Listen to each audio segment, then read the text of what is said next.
À travers les livres passionnément Taron-Plage et Saint-Michel Chef-Chef, intime d'hier à aujourd'hui, vous avez retrouvé une partie du passé de notre commune.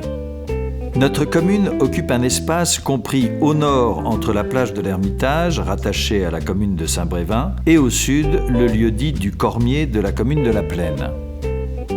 La particularité de ce territoire est sa cohérence depuis le XVIe et le XVIIe siècle. La présence de toutes les petites baronnies et de toutes les querelles politiques de la guerre de Vendée n'ont jamais remis en cause cette unité.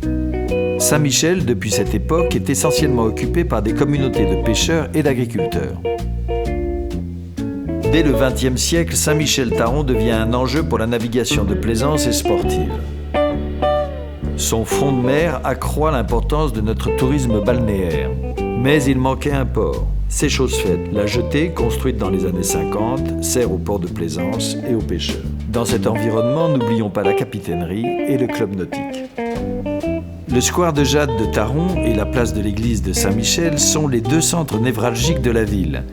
L'animation de ces marchés, de ces boutiques et de ces manifestations culturelles en font des lieux de convivialité. À l'intérieur des bâtiments de l'ancienne mairie, Saint-Michel a laissé l'empreinte de sa naissance avec ses premières salles de classe et sa première motopompe pour les pompiers. Route du Redois, existent toujours les bâtiments de l'ancienne poste.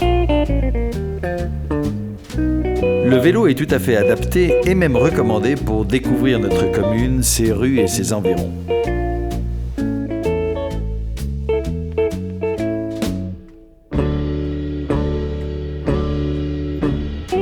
Saint-Michel, station architecturale, conserve dans sa diversité un exemple rare de maisons jumelles, voire quadruples. La commune en tire une fierté. Nombre de villas michelloises se distinguent par des ornements, tels les épis de fêtage, qui permettent d'afficher leur dissemblance. Derrière ce portail ancien, dans le périmètre de la Grande Cossonnière, une résidence fin 18e, début 19e, avec une vue exceptionnelle sur notre arrière-pays et sur un chêne plus que centenaire.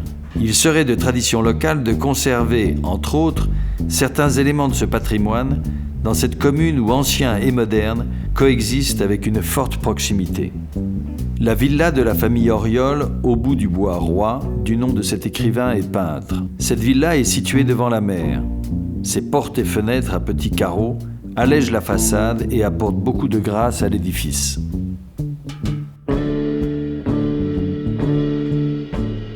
Route de Saint-Père, retrouvons la Doucinetterie. Elle appartient à la même famille depuis plus de 4 à 5 générations.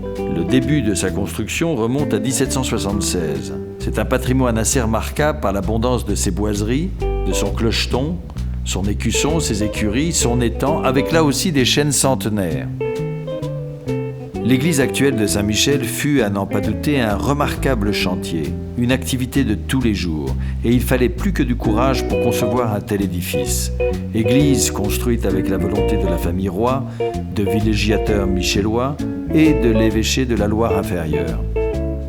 Pour élaborer ces vitraux colorés, les maîtres verriers utilisaient une pointe de feu. Ils se servaient de rubans de plomb pour sertir chaque élément. Le vitrail était par la suite installé sur le site, morceau par morceau. On les découvre avec plaisir quand le soleil vient les illuminer en nous en révélant toutes les couleurs. Cela mérite une visite. N'oublions pas le tumulus de la rue des Terres Noires qui est un don de la famille Roy. Monument protégé, comme le précise Madame Dufis, par les historiens des pays de Retz.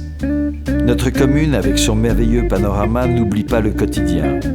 Elle exprime un art de vivre qui lui donne du dynamisme et de l'élégance. Je pourrais parler des pages et des pages sur cette commune fière et ardente qui est mienne. Comment rester fidèle à son charme et à ce qui fait sa notoriété ? Tout simplement en sachant innover intelligemment pour ne jamais lasser et pouvoir crier avec nos enfants sur la plage « Vive Taron, vive Saint-Michel !»